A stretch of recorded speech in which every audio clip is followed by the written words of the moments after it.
Hi, I'm Jason Driscoll from the United States. Hello everyone, I'm Yuan Shu. I come from Tsinghua University and my major is English.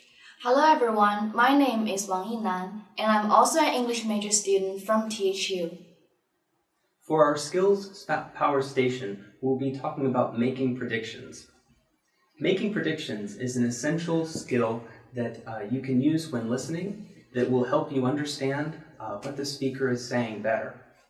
This might not be natural for you as you probably are concentrating mostly on your English rather than what the content is of the speaker.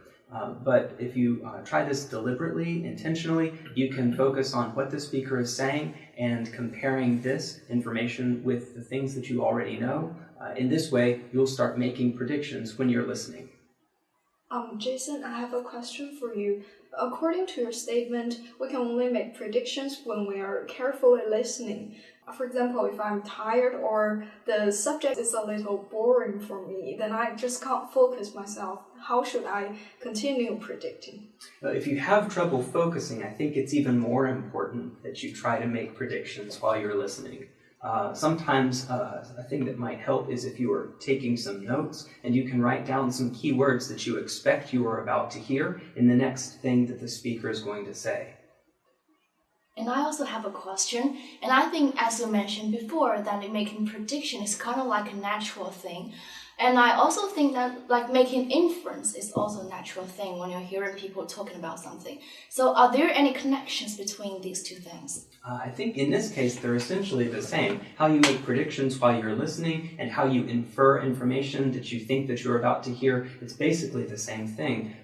Both of them are using logic to create an expectation of what sort of information you're about to be given and comparing that with the information that the speaker actually gives you. Thank you.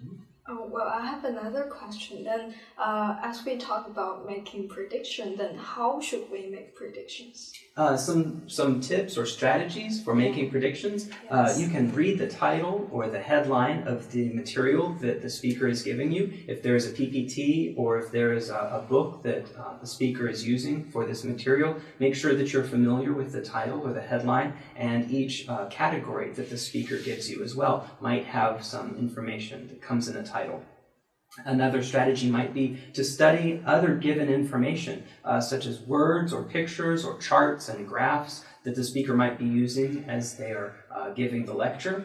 Sometimes they will have visual materials that are important to pay attention to, and how you interpret, or as you say, infer some of that information visually should lead you to the logic that the speaker is going to use in the next statement that they make. Another strategy is to make informed guesses with the background information that you already have. Most of the time when you attend a lecture in a classroom, you've already read some materials or you've already talked with some classmates about that topic, and you'll know probably what the logical statements are going to be based on what you already know or what you've already experienced. And finally, while you're listening to the text, either confirm or revise your predictions as you use the word inference. As you make inferences or as you make predictions, see how this compares with the information that you hear so that you have something to change or maybe alter your expectations for the next thing that the speaker might say too. So as you make predictions, this information is going to constantly change as the speaker continues to speak and as you continue to listen. Now we're going to talk about making contributions to a discussion, specifically seminars. What is a seminar?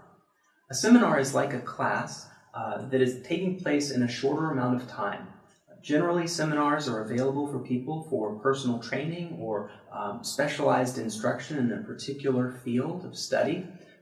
Seminars can take place in college environments, but they can also take place in professional environments, generally in a day when a bunch of people come together and hear someone speak or give some training about a specific topic. Yeah, I have a good question. Comparing to our traditional classes, what are the merits of a seminar? Seminars take place in shorter amounts of time. So that's a merit for sure, but seminars generally don't come with any sort of accreditation or examinations or certification. So a seminar might offer knowledge, but it doesn't give anyone a degree or diploma or credit towards that. So there's no way to gauge how well you learn from a seminar. It's mostly just for your own personal benefit. Right, thank you. Well, I have another question. As far as I know, there's no this kind of seminar in senior high school. So, what should the senior high school students do to practice their listening or speaking abilities? A seminar, because it's very flexible and it's not like a required class for school, a seminar might be something that some students want to organize on their own. If a bunch of students have a topic that they're interested in personally, they might be able to find a guest speaker to come and give a seminar for them. In this way, they can practice their listening skills and receive some sort of instruction that is in addition to the classes that they have for school. Now, this might sound boring, adding another class to your schedule, but one of the benefits of seminars is they're generally something that you're personally interested in anyway, so it's something that you want to attend and find out more information about. It's something that you're not forced to find out more information about.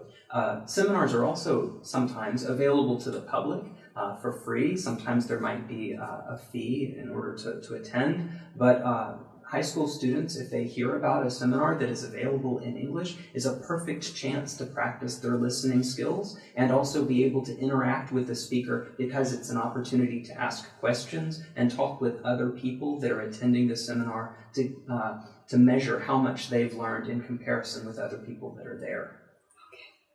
Like very informative. Very informative, yes. Right. Now we're going to talk about academic writing. When you're writing a paper for school, you'll use a different kind of voice than you use when you're speaking in a casual conversation. Academic writing follows certain conventions that are more formal, and sometimes this is difficult to do without practice.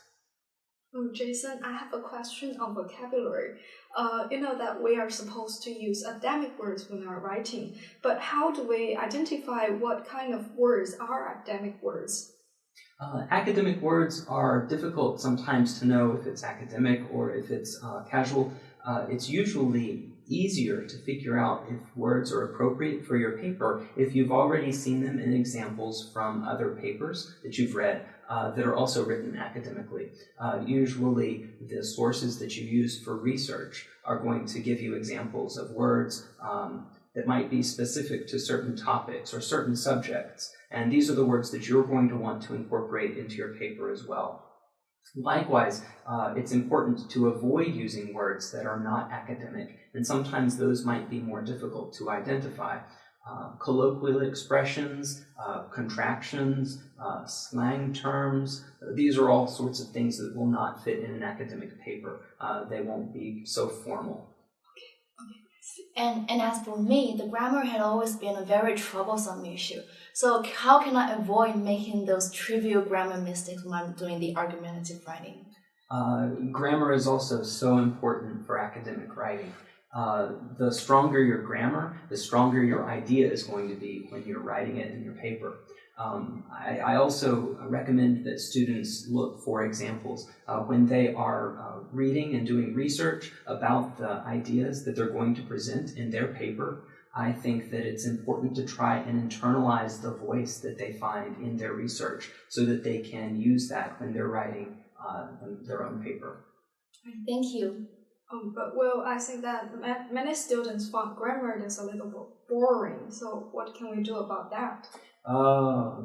The only way to improve your grammar is to practice, and it might be boring to practice. But one thing that helps native English-speaking students when they are writing papers in school is to trade their paper and turn editing into a competition so that you can apply your experience with grammar and help your classmate out by correcting some of his or her grammar mistakes. And they can do the same for your paper. I'm not saying that this is going to be fun, but it is sometimes refreshing because you're looking at someone else's errors and you're learning from their mistakes. And you can do this a little bit easier sometimes by correcting other people's mistakes instead of your own.